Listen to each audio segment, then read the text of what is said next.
अस्सलामुअलैकुम वरहमतुल्लाहि वबरकातुहू। एक बार फिर तमाम स्टूडेंट्स को खुशामदीद। क्वेश्चन नंबर 3 आज का टारगेट, ये बीम के हवाले से सवाल है। The strength of a rectangular beam can varies directly as the breadth b and the square of the depth T.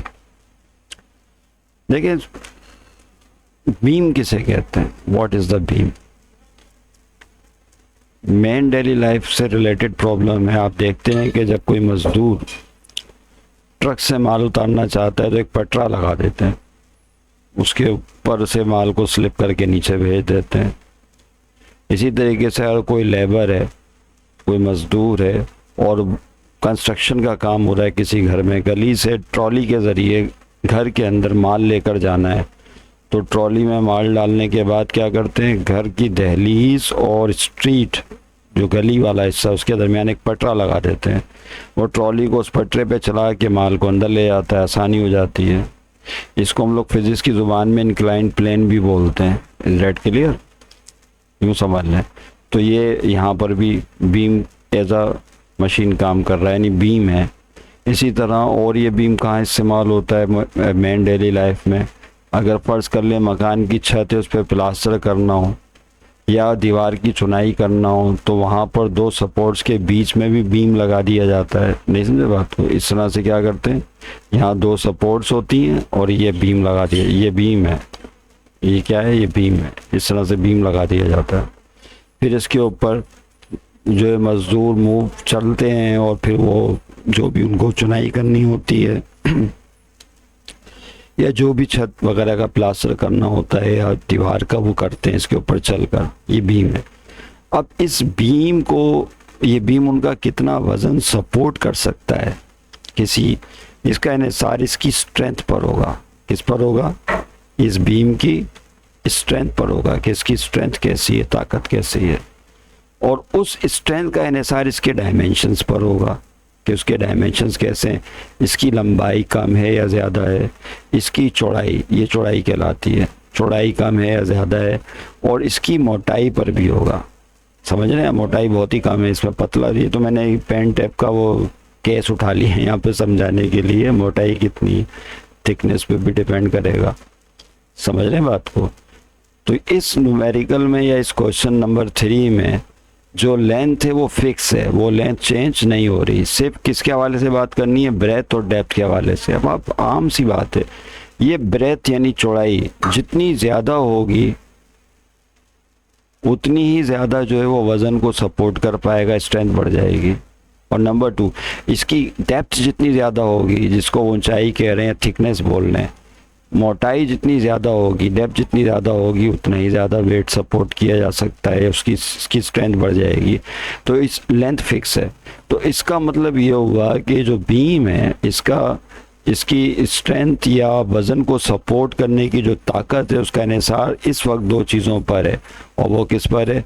इसकी चौड़ाई पर है कि चौड़ाई कितनी है और इसकी मोटाई कितनी है। दोनों के डायरेक्टली वेरी करेगा। ब्रेथ बढ़ेगी तब भी स्ट्रेंथ बढ़ जाएगी और डेप्थ बढ़ेगी तब भी स्ट्रेंथ बढ़ जाएगी। आइए स्टूडेंट इसको हम स्क्रीन चेंज करके समझते हैं। ये आपके सामने क्वेश्चन फिर आ गया। एक्सरसाइज 18.7 क्वेश्चन नंबर 3 है। पेज नंबर 54 ओपन कर लें तमाम स्टूडेंट्स। ये मैंने एक छोटी सी डायग्राम समझाने के लिए बना दी थी ताकि क्वेश्चन की थीम को समझते हुए जो है हम बात को आगे लेके चलें। मेन डेली लाइफ प्रॉब्लम है, रोज़मर्रा ज़िंदगी में मुशाहिदे में आती हैं चीज़ें। ओके, आप खुद भी हिस्सा बनते हैं इन चीज़ों का। मैं भी कभी दीवारों पे मुझे पेंट करना होता है तो मुझे भी सहारा लेना पड़ता है बीम का। Is that clear? या कोई पेंटिंग बनानी हो तो उस हवाले से भी है। यहाँ पर क्वेश्चन पढ़ते हैं आपके सामने। कह रहे हैं strength S of a rectangular beam can vary directly as the breadth b and the square of the depth d। यानी जो स्ट्रेंथ है वही जिस पर अभी हमने बहस की, स्ट्रेंथ s, वो डायरेक्टली वेरी करती है किसके साथ? ब्रेथ के साथ। और डायरेक्टली वेरी करती है उसकी depth, square of the depth के साथ। ये जो पहली स्टेटमेंट है इट इज़ वेरी इंपॉर्टेंट क्योंकि पूरा क्वेश्चन इसी पे चलने वाला है। तो हमने बीम एक जो है बना दिया डायग्राम समझाने के लिए। एग्जाम में आपको डायग्राम नहीं बनाने, एग्जाम में सारी पंचायतें नहीं करनी, ये तो हम समझाने के लिए समझने के लिए सब कुछ कर रहे हैं। सॉल्यूशन जो होगा डेटा बनने के बाद वो तो 2 से 3 मिनट में होगा, और इतने ही टाइम में आपने क्वेश्चन सॉल्व करना है बोर्ड में अगर ये आता है। समझ रहे हैं बात को? ये तो सिर्फ समझाने की वजह से इतनी जो है वो डिटेल में जाना पड़ रहा है। तो देखें बीम की ये लेंथ है, और लेंथ याद रखिएगा फिक्स है। इस प्रॉब्लम में लेंथ चेंज नहीं हो रही, लेंथ चेंज नहीं हो रही, लेंथ फिक्स है, इसलिए अब लेंथ पर बात नहीं करेंगे। यही वजह है कि मैंने दोनों तरफ लेंथ को सेम रखने की कोशिश की है। हाँ, ब्रेथ और डेप्थ वेरी हो रही है, स्ट्रेंथ को S से, ब्रेथ को B से और डेप्थ को D से। ब्रेथ कौन है? ये जो आप देख रहे हैं दिस इज कॉल्ड ब्रेथ, इसको चौड़ाई को ब्रेथ कहते हैं। और ये जो हिस्सा है ऊपर से नीचे मोटाई, यू कैन सी हियर, मैं इसके लिए कलर चेंज कर दूं, डेट इज कॉल्ड डेप्थ। तो 3 चीज़ें हो गई, लेंथ, ब्रेथ और डेप्थ, लेकिन लेंथ तो फिक्स है, ब्रेथ और डेप्थ चेंज हो रही। देखिए आइए क्या कह रहे हैं, इसका डेटा भी बनाएं साथ साथ और क्वेश्चन को समझते हुए आगे बढ़ते हैं। यस, डेटा में सबसे पहले ये हो गई, if a beam 9 centimetre wide, ये बीम की चौड़ाई दे दी 9 सेंटीमीटर वाइड। अगर बीम 9 सेंटीमीटर चौड़ा हो तो यहाँ पे क्या लिखेंगे हम? बी। अब मैं से बी लिख रहा हूँ, ब्रेथ नहीं लिख रहा, क्योंकि यहाँ हमने मेंशन कर दिया है कि ब्रेथ को बी से शो करते हैं, डेप्थ को डी से शो करते हैं, स्ट्रेंथ को या वेट को एस से शो करते हैं। ये हम ऑलरेडी मेंशन कर चुके हैं, मैंने नहीं किया बल्कि इन्होंने खुद किया है क्वेश्चन में। तो ब्रेथ बी वो कितनी है? 9 सेंटीमीटर। ओके, उसके बाद डेप्थ इज 12 सेंटीमीटर, यही लिख लूँ, depth is 12 centimetre. Support 1200 pound. अब व्हाट इज दिस 1200 पाउंड? यानी ये जो बीम है इतना वजन सपोर्ट कर सकती है 1200 पाउंड। इसके ऊपर कोई वेट आ जाए, जब हमने क्लास के आगाज में बहस की, कोई मजदूर, तो 1200 पाउंड का वेट जो है ये सपोर्ट कर सकती है। ये स्ट्रेंथ आ गई, जितना वेट ये सपोर्ट कर सकती है वो इसकी स्ट्रेंथ होगी बीम की। तो इसकी जो स्ट्रेंथ है एस वो कितनी है? 1200 पाउंड्स। ओके, इतना वजन ये सपोर्ट कर सकती है, इसकी स्ट्रेंथ है। ये इनिशियल कंडीशंस कहलाती हैं, जिनको इस्तेमाल करके हम के इक्वेशन बनाते हैं और उस इक्वेशन 1 का नाम देकर फिर के की वैल्यू फाइंड आउट करते हैं। आगे कह रहे हैं what weight a beam of 1200 centimetre wide and 9 centimetre deep will support. बताइए कि ये बीम कितना वजन सपोर्ट कर सकती है, वेट बताना है। व्हाट वेट, मैं यहाँ पे कलर चेंज कर दूं, व्हाट रहने दें, व्हाट से मुरादे फाइंड करें, मालूम करें। व्हाट क्या बताना है? बताइए कितना वेट ये सपोर्ट कर सकती है। वेट लिख लें या एस लिख लें, बात एक ही, मेरा ख्याल आप समझ गए होंगे। यानी इससे मुराद क्या है, कितना वेट या स्ट्रेंथ बताएं सपोर्ट कर सकती है अगर 12 सेंटीमीटर वाइड हो जाए, यानी जो चौड़ाई है बी वो 12 सेंटीमीटर और जो ऊंचाई है डेप्थ है वो 9 सेंटीमीटर हो जाए। इसी चीज़ को फिर डायग्राम से समझते हैं। लेंथ फिक्स है, ब्रेथ कितनी है शुरू में देखें, ब्रेथ है 9 सेंटीमीटर इनिशियली, और डेप्थ कितनी है 12 सेंटीमीटर। समझ रहे हैं, शुरू की कंडीशंस में 9 सेंटीमीटर, और वजन कितना सपोर्ट कर सकता है ये, यानी इसकी जो स्ट्रेंथ है, स्ट्रेंथ वजन वो है 1200 पाउंड्स। इतना वजन जो है ये सपोर्ट कर सकती है। पहली वाली डायग्राम पे गौर करें सब। ओके, उसके बाद कह रहे हैं दूसरे कंडीशन, इस वजन बताना है जबकि बी 12 सेंटीमीटर, यानी चौड़ाई 9 सेंटीमीटर से बढ़कर जो चौड़ाई है ये अगर 12 सेंटीमीटर हो जाए, बी की वैल्यू 12 सेंटीमीटर हो जाए, यानी ये वाली, और जो थिकनेस है वो 9 सेंटीमीटर हो जाए, यानी कौन सी, ये डेप्थ, ये पहले 12 थी, अब कम हो गई, 9 सेंटीमीटर हो जाए, नजर आ रहा है अभी भी सही है। ओके, तो बताएं फिर ये कितना स्ट्रेंथ या कितना वेट सपोर्ट कर सकती है, यानी ऐसा आपको मालूम करना है। ये है स्टोरी बेस क्वेश्चन की। तो जाहिर है चौड़ाई 9 से 12 हो गई है और डेप्थ 12 से 9 सेंटीमीटर हो गई है, यानी इस क्वेश्चन के अंदर थोड़ा अप एंड डाउन खेला है इन्होंने। मैंने हालांकि चौड़ाई मोटाई को थोड़ा सा जो है वो बढ़ा दिया, हालांकि कम करना चाहिए था। यहाँ पे क्या करना चाहिए था, जो थिकनेस है उसको कम कर देना चाहिए इस तरह से, क्योंकि 12 से 9 हो गई ना। ये डेप्थ देखो 12 थी, 12 से कितनी हो गई, ये 9, इसको कम कर देना चाहिए।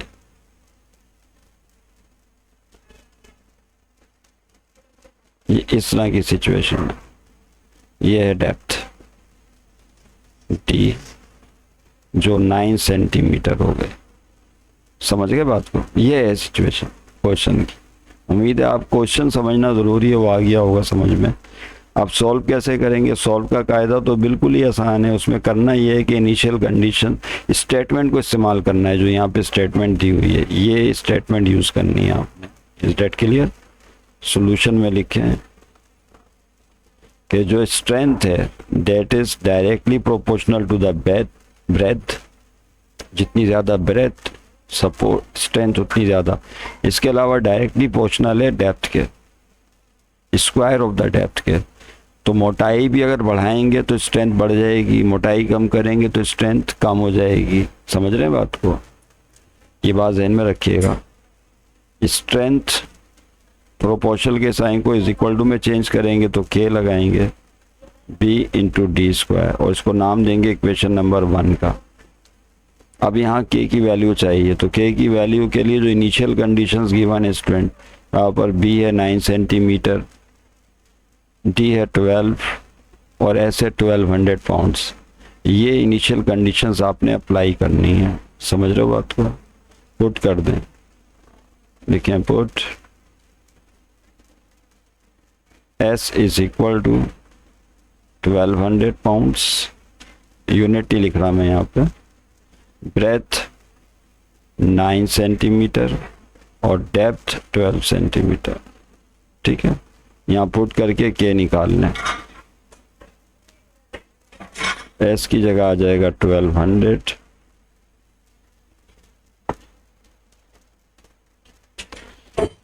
इज इक्वल टू के, और उसके बाद ब्रेथ की जगह आएगा 9 और फिर मल्टीप्लाई डी, डेप्थ की जगह आएगा 12 और ऊपर कौन है, स्क्वायर। ठीक है, अब देखें क्या हो जाएगा। मेरा ख्याल है मैं खुद को अभी गायब करूं यहाँ से।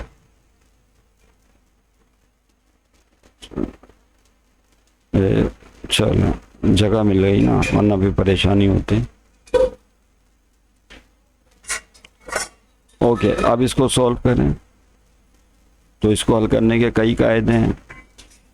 देखिए इसमें जगह भी हमारे पास मौजूद है। 1200 ये अपनी जगह रहा, के अपनी जगह रहा, 9 अपनी जगह रहा। 12 स्क्वायर का मतलब है 12 को आपस में 2 दफ़ा मल्टीप्लाई करें। सही है, दोनों तरफ से 12 के टेबल से काट दें। 12 1 ज़ा 12, 12 1 ज़ा 12, 12 0 0, 12 0 0। हमने दोनों तरफ 12 के टेबल से कटिंग कर दी है साइड बाय साइड। ये भी एक तरीका है और ये बहुत आसान, इसको सीखें। जिनको जो कमज़ोर हैं इसको ज़रा स्ट्रॉन्ग कर लें इस चीज़ को। तो देखें क्या हो जाएगा, 100 बचेगा और राइट हैंड साइड में के, और के साथ क्या बच गया, 9 और एक 12 रह जाएगा। ठीक है, अब मज़ीद अगर आप देखें तो 4 के टेबल से कटिंग हो रही है दोनों तरफ। किससे? 12 और 100 4 के टेबल से कट रहे हैं। 12 1 ज़ा 12, 4 सॉरी 12 1 ज़ा, वो 12 नहीं, 4 के टेबल से काटना है। 4 3 ज़ा 12, 4 2 ज़ा 8, 2 कैरी हुआ 21, 4 5 ज़ा 20। यहाँ पे डिवाइड कर दिया, डिवाइडेड बाय 12, सही है। 4 के टेबल से काट दिया तो क्या बचेगा यहाँ 25। सॉल्व करना तो इतना मुश्किल नहीं है, थीम को समझना ही आसान है। 9 और 3, 9 3 था 27।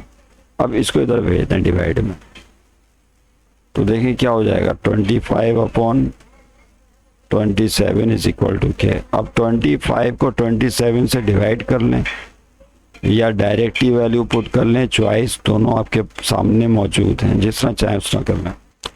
यस स्टूडेंट, इसको डायरेक्ट ही पुट कर देते, यानी के की वैल्यू क्या आई है 25/27। देखिए आप कॉपी पेस्ट को हॉरिजॉन्ट वर्टिकली कीजिएगा सॉल्व, मुझे तो चीज़ें दिखानी है ना आपको स्क्रीन पर, इसलिए मुझे तो यहीं कुछ मैनेज करके चलना होगा, समझ रहे हैं बात को। लेकिन आप स्टेप बाय स्टेप नीचे करते चले, आप इसी स्टाइल में नहीं कीजिएगा कि आप इसी को अपने पेज को ही जो है सेकंड पेज बना लेनी, आप अपने पेज के नीचे चलिएगा वर्टिकली। मेरा ख्याल है आप समझ रहे होंगे मैं क्या कहना चाह रहा हूँ। ये आ गई value, put in equation 1, put in 1। देखिए कहाँ जाके अगर तस्वीर होती है हमारी तो फिर नज़र नहीं आता। इक्वेशन 1 कहाँ है तलाश करें, ये रही इक्वेशन 1, इसमें पुट करना है। अब ये बाकी जितनी भी चीज़ें हैं ना, अब इसको मिटा दें, इसकी ज़रूरत ही नहीं है। ये इक्वेशन 1 आपके सामने मौजूद रहनी चाहिए सिर्फ, क्योंकि इसमें अब आपने वैल्यू फीड करनी है और के निकालना है, ये हमारा टारगेट है।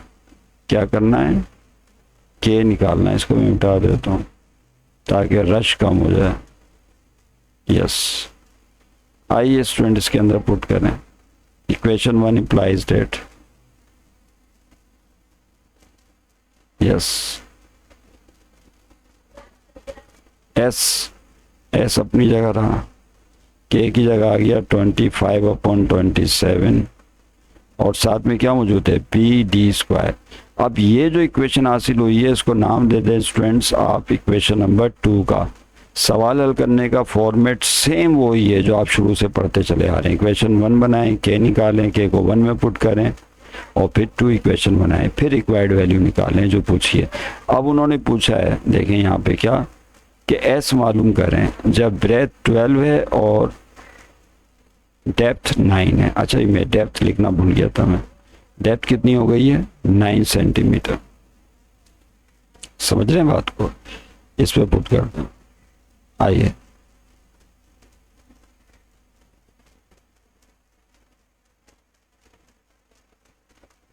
अब देखिए मैं यहाँ लिख रहा हूँ, आपको नीचे लिखना चाहिए इसके।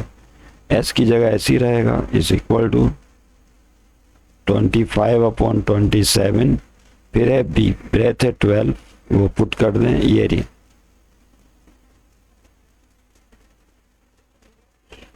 और डेप्थ है 9, उसकी जगह 9 लगा दें पर स्क्वायर, सही है 25/27। अब क्या होगा, एक ही लाइन में कर लें चाहें तो, या नीचे कर लें, या 3 के टेबल से कटिंग हो रही है काट दें। देखो क्या कटिंग हो रही है गौर से देखो, यस 3 के टेबल से कट रहा है। 3 4 12, 3 9 27, तो क्या बचेगा यहाँ पे s इज इक्वल टू 24 × 4 और 9 स्क्वायर का मतलब क्या होता है, 9 को आपस में 2 दफ़ा मल्टीप्लाई करें और अपॉन में मौजूद है 9, सिर्फ एक 9 रह गया, सही है। फिर एक 9 से कट जाएगा, उसको काट दें, तो अब क्या बचेगा 25 × 4 × 9 आ जाए। यहाँ करते हैं, yes s is equal to रह जाएगा 25 × 4 × 9। इन तीनों को अपने सिंपल कैलकुलेटर के ज़रिए मल्टीप्लाई कर दें तो 25 4 100, 100 को 9 से मल्टीप्लाई करेंगे तो this will give you 900 pounds. Answer देखिए जवाब आपने सॉल्व कितनी जल्दी हो जाएगा, आप इसको सॉल्व करके आंसर लिखते हैं एग्जाम में, लेकिन समझ फिर एक पॉइंट समझ लें। यहाँ पे पॉइंट ये समझें कि शुरू में जो वज़न था, जो सपोर्ट स्ट्रेंथ थी, वो 1200 थी। अब 1200 से स्ट्रेंथ क्या हो गई, 900 हो गई। यानी पहले वो बीम 1200 का वज़न बर्दाश्त कर सकता था 1200 का, लेकिन अब वो बीम 900 का वज़न बर्दाश्त कर सकता है, हालांकि चौड़ाई भी बढ़ गई है। समझ रहे बात को, चौड़ाई जब बढ़ गई है 9 से 12 हो गई है, तो उसको ज़्यादा सपोर्ट बर्दाश्त करनी चाहिए थी, स्ट्रेंथ ज़्यादा होना चाहिए था, लेकिन नहीं। उसकी वजह यह है कि चौड़ाई तो बीम की बढ़ गई है, लेकिन जो मोटाई है वो कम हो गई है। नहीं समझे, मोटाई पहले कितनी थी, 12 सेंटीमीटर थी ये मोटाई, और अब कितनी हो गई, 12 से 9 सेंटीमीटर। तो इसका मतलब ये हुआ कि बीम की जो मोटाई होती है, कितना मोटा बीम है, वो ज़्यादा इम्पैक्ट डालती है, ज़्यादा रोल प्ले करती है स्ट्रेंथ को सपोर्ट करने के लिहाज से। समझ रहे हैं बात को। तो डेप्थ जितनी कम होती चली जाएगी, चाहे चौड़ाई आप बढ़ाते चले जाएं, पटरी की चौड़ाई बढ़ा दें, लेकिन आपने उसको पतला करना शुरू कर दिया, तो अब क्या वो ज़्यादा वज़न बर्दाश्त कर सकता है, हालांकि चौड़ाई तो बढ़ गई है? नहीं। इसका मतलब है कि मोटाई जो होती है, थिकनेस या जिसको डेप्थ कह रहे हैं इस क्वेश्चन में, वो ज़्यादा रोल प्ले करती है बनिस्बत ब्रेथ के, चौड़ाई के मुकाबले में। यही वजह है कि चौड़ाई बढ़ने के बावजूद चूंकि डेप्थ कम हो गई है, पतला हो गया पटरा, इसलिए वजन कम सपोर्ट करेगा। That's the point. लिखने बोलने में कोई गलती हुई हो तो इंतहाई माजरत है, इस कमेंट की सूरत में इस्लाह ज़रूर किया करें, अच्छी तजवीज़ भी दिया करें। नेक्स्ट वीडियो क्लास में स्टूडेंट्स हम क्या बात करेंगे, एक नज़र देख। 3 के बाद क्वेश्चन नंबर 4 पे बात की जाएगी। ये भी main real daily life problem है। लेबर कोर्ट्स, क्वेश्चन 4 देखें। Labour costs varies jointly as the number of work. ये बचपन से पढ़ते चले आ रहे हैं आप। लेबर कॉस्ट, कोर्ट लिख दिया इन्होंने, कॉस्ट है ये, COST, कॉस्ट, मिस प्रिंटिंग हो जाती है। कॉस्ट, लेबर कॉस्ट का मतलब होता है कि मजदूरी, किसी भी काम करने का एक्सपेंडिचर, खर्चा। लेबर कॉस्ट तब्दील होती है jointly as the number of workers and the average number of days. यानी इसका मतलब ये है कि वर्कर जितने ज़्यादा होते हैं तो लागत ज़्यादा आती है, कॉस्ट ज़्यादा आएगी। ज़्यादा वर्कर काम करेंगे तो ज़्यादा मजदूरी देनी पड़ेगी। इसी तरीके से नंबर ऑफ डेज पर भी डिपेंड करती है लेबर कॉस्ट। जब वो वर्कर ज़्यादा दिनों के लिए काम करेंगे तो आपको फिर भी ज़्यादा कॉस्ट पे करनी पड़ेगी, मजदूरी ज़्यादा देनी पड़ेगी। इस हवाले से क्वेश्चन है। इंशाल्लाह नेक्स्ट क्लास में हमारा सिलसिला काम आपसे जारी रहेगा। Thank you very much. खुदा हाफिज़।